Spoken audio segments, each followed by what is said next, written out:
Olá, meu amigo, como é que você está? Tudo tranquilo? Como é que andam os seus estudos? Beleza, né? Tenho certeza que você deve estar se preparando bem, com força, porque os concursos estão chegando, né? Ficamos aí algum tempo sem concurso público, mas agora eles vão vir com força total, não é verdade?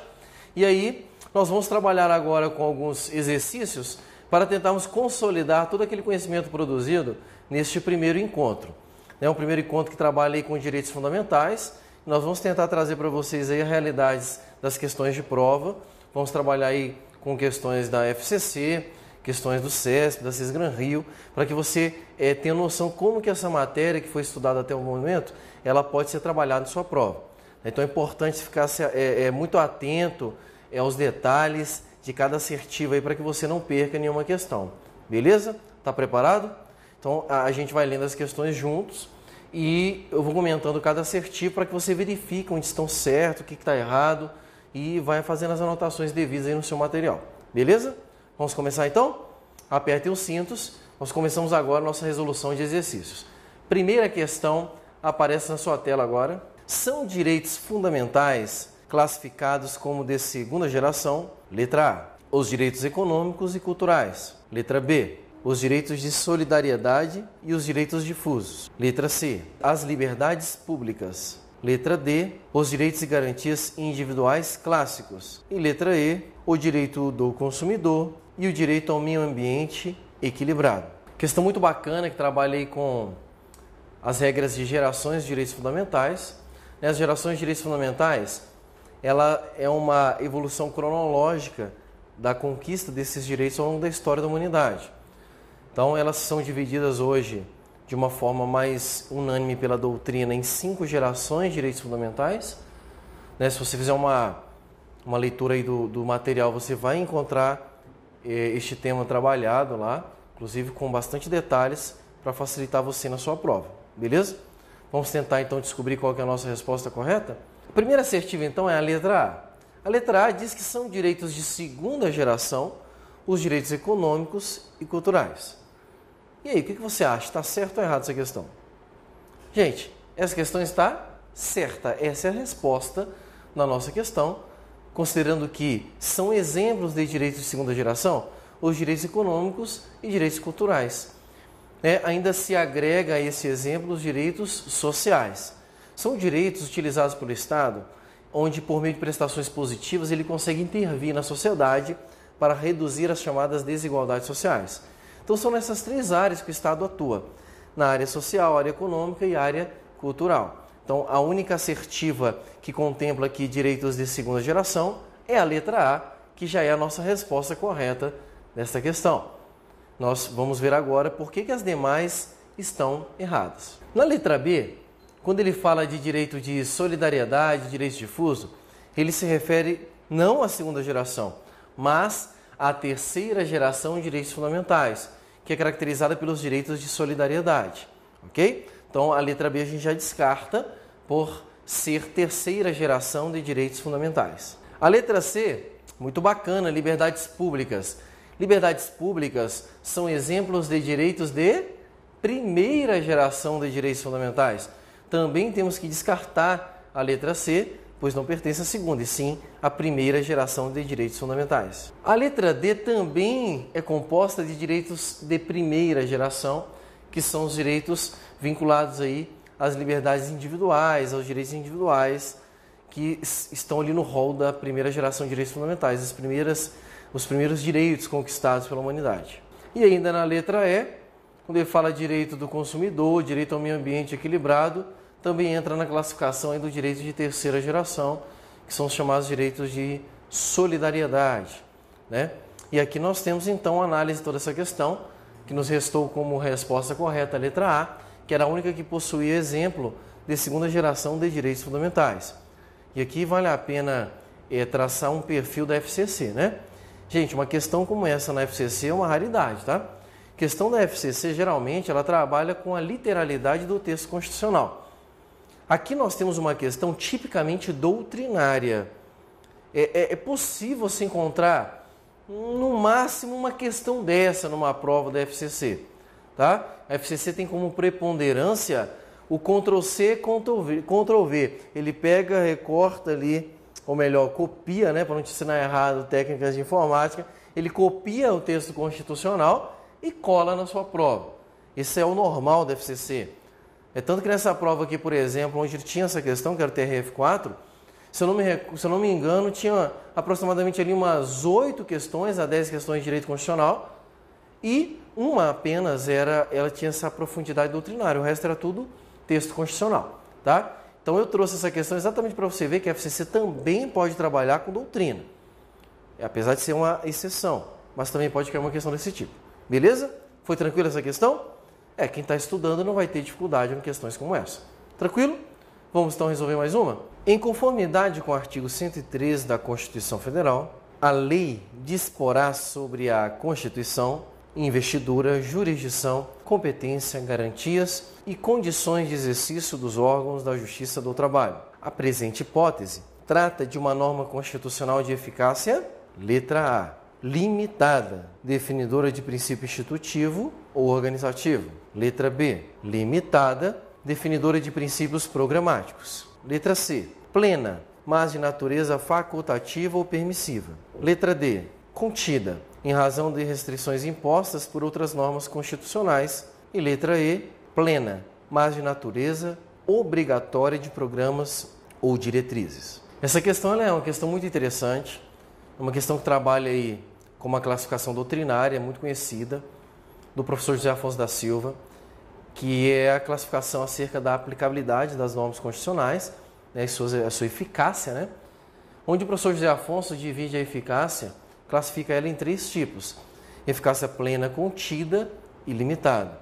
Não é a única classificação de eficácia que nós temos na doutrina, mas certamente a mais utilizada em prova. E é aquela que nós recomendamos aos nossos alunos que estudem, e é aquela que está no seu material. Quando você estiver estudando aí no seu material, ela estará lá com certeza.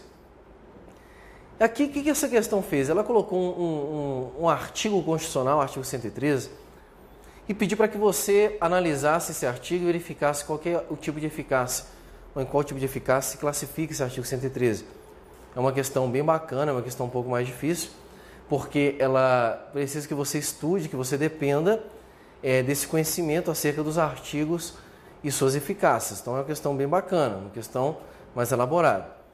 Pois bem, numa breve síntese, qual que é a diferença entre eficácia plena, contida e limitada? Porque esse conhecimento é necessário para que você resolva essa questão. Eficácia plena é aquela norma constitucional auto-aplicável, de aplicabilidade automática, e que ela não tem nenhum tipo de restrição normativa. Ela tem aplicabilidade integral, ok? Então, você leu o dispositivo na Constituição, ele já se aplica automaticamente de forma integral na sua vida. Eficácia contida é aquela norma que é auto-aplicável também, ela tem uma aplicabilidade imediata, mas ela não é integral, ou seja, ela produz efeitos, mas ela permite que uma outra norma infraconstitucional restringe a aplicação desses efeitos. Isso que é eficácia contida, tá? Ela te dá o direito, mas em algum momento esse direito poderá ser restringido por uma outra norma. E eficácia limitada, ela não tem aplicabilidade imediata. Ela depende, esta é a palavra mágica, depende de outra norma para produzir os seus efeitos. Tipo, a Constituição enuncia alguma coisa, mas diz, olha, eu quero que você faça isso, mas é a lei que vai dizer como você vai fazer. Ou seja, a Constituição não te deu nada de forma efetiva. Ela depende de uma norma infraconstitucional ou mesmo de outra norma constitucional para produzir o efeito necessário na sua vida. Quando eu analiso essa questão aqui, eu consigo chegar a uma conclusão lógica que se trata de um inciso cuja eficácia é limitada. E o que me dá esta certeza de que é uma norma de eficácia limitada? Quando ele diz aqui que a lei disporá. A lei disporá, ele está dizendo para você que a Constituição quer resolver essa parada, dessa organização da justiça. Mas a Constituição mesmo não vai resolver. Quem vai resolver é a lei. Por isso que a Constituição diz, a lei disporá sobre isso. Eu não vou dispor, a lei disporá. A Constituição tira o ônus dela de dispor sobre a matéria e joga para a lei. É eficácia limitada porque se não tiver lei, não tem disposição sobre a matéria. Se não tiver lei, eu não tenho regulamentação sobre esta organização judiciária. Ok? Por isso, eficácia limitada.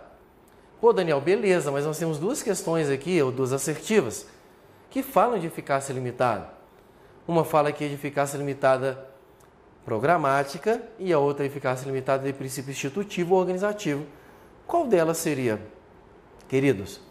O professor José Afonso, ele classifica a eficácia limitada nesses dois tipos, princípio institutivo ou organizativo e norma de eficácia limitada de princípio programático, e diz o seguinte: eficácia limitada de princípio programático geralmente são aquelas normas que têm um caráter social, principalmente, e que visam instituir programas futuros, né? Instituições ou projetos futuros para que sejam concretizados pela Constituição. Já de eficácia institutiva, né? Limitada institutiva ou de princípio organizativo, geralmente são normas de eficácia limitada que estão relacionadas à instituição ou organização de estruturas dentro da Constituição. Principalmente a organização de órgãos ou estruturas de poderes, né? É muito nítido isso aí. E aqui nós temos exatamente isso. Olha só a Constituição. A Constituição Federal, ela instituiu o artigo 113 exatamente para organizar órgãos da Justiça do Trabalho. Ela quer organizar órgãos da Justiça do Trabalho. Pronto. Logo, a resposta correta tem que ser eficácia limitada de princípio organizativo ou institutivo, que é a nossa letra A, definidora de princípio institutivo ou organizativo. Tá? Então, esse dispositivo do artigo 113 é uma norma de eficácia limitada de princípio institutivo ou organizativo, considerando que é um dispositivo que visa instituir ou organizar estruturas dentro do Poder Judiciário. Tranquilo? Ficou clara essa questão aqui? Questão bem bacana. É desnecessário explicar as demais assertivas, porque elas já foram explicadas ao longo dessa análise que eu fiz aqui, e elas são prejudiciais, considerando que nós já achamos a nossa resposta correta, que é a letra A. Pode marcar aí no seu material com as devidas anotações. Tranquilo? Beleza até aqui? Você vê que é um tema mais denso, mais pesado, mas se você estudar ele com cuidado aí no seu material, tenho certeza que você vai acertar essa questão na sua prova. Tranquilo? Mais uma questão então. Nos termos da Constituição Federal, serão equivalentes às emendas constitucionais os tratados e convenções internacionais sobre direitos humanos que forem aprovados. Letra A. Pelo Senado Federal, em único turno, por 3/4 dos votos dos respectivos membros. Letra B. Pelo Congresso Nacional, em 2 turnos, por 2/3 dos votos dos respectivos membros. Letra C. Em cada casa do Congresso Nacional, em 2 turnos, por 3/5 dos votos dos respectivos membros. Letra D. Pela Câmara dos Deputados, em único turno, por 2/3 dos votos dos presentes à sessão. E letra E. Pelo Congresso Nacional, em único turno, por maioria absoluta dos presentes à sessão. Essa questão aqui é uma questão muito bacana também, um tema bem cobrado em prova, onde ele vai trabalhar aqui com a eficácia, né, ou a força normativa dos tratados internacionais quando eles são incorporados no Brasil. O parágrafo 3º do artigo 5º, ele apresenta para nós exatamente a regra necessária para a recepção de tratados internacionais que versem sobre direitos humanos no Brasil, que é o que está sendo tratado aqui na nossa questão. Tá? Então, nossa questão é uma questão que está girando em torno do parágrafo 3º do artigo 5º, que você possa acompanhar aí com a sua Constituição Federal. Pois bem, o que o parágrafo 3º do artigo 5º diz? Fala assim, se o tratado internacional ele é de direitos humanos, se ele é de direitos humanos, ele tem que ser aprovado observado alguns requisitos constitucionais, algumas regras constitucionais pré-estabelecidas. Quais são elas? Ele tem que ser aprovado nas 2 casas do Congresso Nacional, tem que ser aprovado em 2 turnos em cada casa, 2 turnos de votação, e em cada turno de votação em cada casa, ele tem que ser votado por 3/5 dos membros, ou seja, tem que ser aprovado por 3/5 dos membros. Este é o quórum necessário para aprovação de um tratado internacional de emenda que verse sobre direitos humanos. Se esse tratado que versa sobre direitos humanos ele for aprovado com este quórum, a Constituição diz que ele vai ter força normativa de emenda constitucional. Ele vai ter o status de emenda constitucional. Observe que são as mesmas regras de aprovação de emenda no processo legislativo brasileiro. Então, o Tratado Internacional de Direitos Humanos aprovado segundo este quórum, força de emenda constitucional, ok? Você observou nos critérios e nas características desta aprovação? 2 casas, 2 turnos, 3/5 dos membros. Pronto, com essa informação na sua cabeça, você responde essa questão com muita tranquilidade, porque apenas uma assertiva trouxe essas informações. Tratados de direitos humanos terá força de emenda se for aprovado nas 2 casas, 2 turnos, 3/5 dos membros. Logo, a resposta correta é a letra C de casa. A letra C de casa é a única assertiva dessa questão, que traz de forma completa os requisitos previstos no parágrafo 3º do artigo 5º da Constituição Federal. Você entendeu a explicação? Tranquilo? Tá? Depois você lê novamente esse parágrafo 3º, porque ele tem que estar bem claro na sua mente.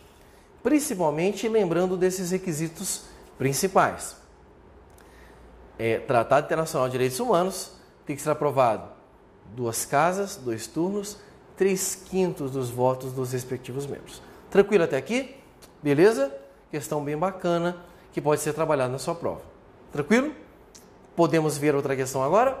Mais uma questão então na sua tela. A inviolabilidade do direito à vida, à liberdade, à igualdade, à segurança e à propriedade são garantias previstas na Constituição Federal. Letra A. Aos brasileiros, não estendidas às pessoas jurídicas. Letra B. Aos brasileiros natos apenas. Letra C. Aos brasileiros natos e aos estrangeiros com residência fixa no país. Letra D. Aos brasileiros natos ou naturalizados. E letra E. Aos brasileiros e aos estrangeiros residentes no país. Questão muito bacana aqui que trabalha com o caput do artigo 5º, que é uma regra geral também, onde se procura saber quem são os destinatários dos direitos fundamentais, ou a quem se destinam esses direitos, não é verdade? Então, o artigo 5º, ele começa dizendo assim, que todos são iguais perante a lei, sem distinção de qualquer natureza, garantindo-se aos brasileiros e aos estrangeiros residentes no país a inviolabilidade do direito à vida, igualdade, liberdade, segurança e propriedade. Então, ele trata aqui quem são as pessoas que podem ser beneficiárias dos direitos fundamentais. Então, ele vai trazer 2 classificações. Fala assim, brasileiros ou estrangeiros residentes no país. Estrangeiros residentes no país. Ok? Então, a questão ela vai circular em torno dessa discussão aqui. Se são brasileiros ou estrangeiros residentes no país. Nós vamos analisar cada uma das assertivas para verificarmos o que tem de certo e o que tem de errado em cada uma delas. Na letra A, ele comete um erro aqui, dizendo que, olha, são garantidos aos brasileiros, mas não são estendidas às pessoas jurídicas. Então, atenção, questão muito importante para a sua prova. Direitos fundamentais são garantidos também às pessoas jurídicas, sejam elas brasileiras ou estrangeiras localizadas no território nacional. Ok? É lógico que as pessoas jurídicas elas não detêm todos os direitos fundamentais, mas apenas aqueles direitos que são compatíveis com a sua natureza. Tranquilo? Então, a letra A a gente já descarta como errada, porque ela excluiu as pessoas jurídicas desse benefício e isso está errado. Pessoa jurídica também é beneficiária de direito fundamental. A letra B, ela comete outro erro. Ela diz assim, são destinados apenas aos brasileiros natos. Opa, para tudo. Né? Para tudo porque os brasileiros natos são uma fatia, apenas uma fatia do grupo brasileiro. Os brasileiros compõem brasileiros natos e naturalizados. E todos eles são beneficiários dos direitos fundamentais. Então, a letra B também é completamente errada. A letra C, ela diz que são os brasileiros natos e estrangeiros com residência fixa no país. Essa questão que ela pode enganar o candidato por conta da residência fixa no país. O que tem de errado aqui? Apesar da Constituição dizer assim, aos estrangeiros residentes no país, este termo residentes, ele não significa que a pessoa tem que morar no país.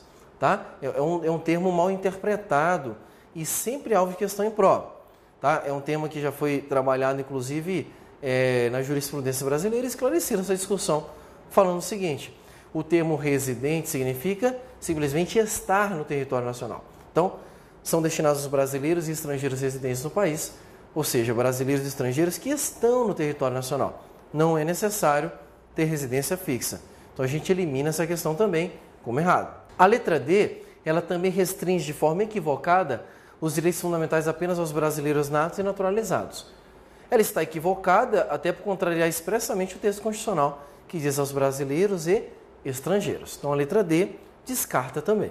E a letra E, por fim, ela trabalha com a literalidade do texto constitucional, aos brasileiros e estrangeiros residentes no país. Essa é a nossa resposta correta. Perceba que, apesar de nas assertivas acima, ela ter trabalhado temas mais aprofundados doutrinários, no final a resposta era a literalidade do texto constitucional, que é uma marca registrada da Fundação Carlos Chagas quando faz as suas provas. Tranquilo? Então, uma questão bem bacana, uma questão bem tranquila, cuja resposta correta é a letra E. Perfeito? Você entendeu aqui? Ótimo. Então, a gente pode resolver mais uma questão agora. Juan, cidadão argentino, residente no Brasil, dirigiu-se ao Banco Central a fim de encaminhar uma petição dirigida a determinada autoridade, reclamando sobre a conduta abusiva de um funcionário. Nesse caso, a Constituição, letra A, condiciona o exercício desse direito ao pagamento de taxa correspondente ao serviço. Letra B, permite a Juan exercer tal direito. Letra C, assegura esse direito apenas aos brasileiros natos ou naturalizados. Letra D, assegura esse direito apenas aos brasileiros no gozo dos direitos políticos. E letra E, não assegura tal direito. Essa questão é uma questão muito interessante, porque ela vai trabalhar com um direito fundamental muito importante, que é o direito de petição, e ele quer saber de você quem que pode utilizar esse direito de petição. Uma questão que trouxe caso concreto, tá? Ela é uma questão da Banca CES Gran Rio, mas ela tem um estilo muito parecido com a da FCC, e é um estilo bacana também para você estar estudando. Olha só, um caso concreto, onde versa sobre o direito de petição feito por um estrangeiro, que era um argentino. Vamos analisando as assertivas para verificarmos aqui o que nós temos de certo e errado sobre esse tema. A letra A, ela disse que esse direito de petição está condicionado ao pagamento de taxas. Tá, é um termo que nós não trabalhamos ainda, mas é importante que você saiba que a Constituição prevê, no artigo 5º, que o direito de petição independe do pagamento de taxas. Então, você tem direito de fazer petições aos órgãos públicos para que você defenda seus direitos, independentemente do pagamento de taxas. Isso aqui está escrito na Constituição. Então, a gente já descarta a letra A como uma resposta errada. A letra B diz que a Juan é permitida a utilização desse direito. Então, essa aqui seria a nossa resposta correta, considerando que tanto o brasileiro quanto o estrangeiro, ele pode se utilizar dessa ferramenta constitucional, ou seja, é um direito fundamental sendo garantido a um estrangeiro dentro do Brasil. Isso é possível, como já vimos agora na explicação da questão anterior. Tá? Os direitos fundamentais também se aplicam aos brasileiros natos, naturalizados e aos estrangeiros que estejam no território nacional. A letra C, por consequência, está errada, pois ela restringe o direito de petição apenas ao brasileiro nato ou naturalizado. Como nós vimos, isso aí é um pensamento errado. A letra D, ela poderia confundir a cabeça do peão, porque ela fala aqui que esse direito só é garantido aos brasileiros que estão no gozo dos direitos políticos. Ele tentou confundir você com a chamada ação popular, mas aqui trata-se de direito de petição, outra ferramenta constitucional. Tá? Então, a letra D também está errada. E a letra E diz que esse direito não existe.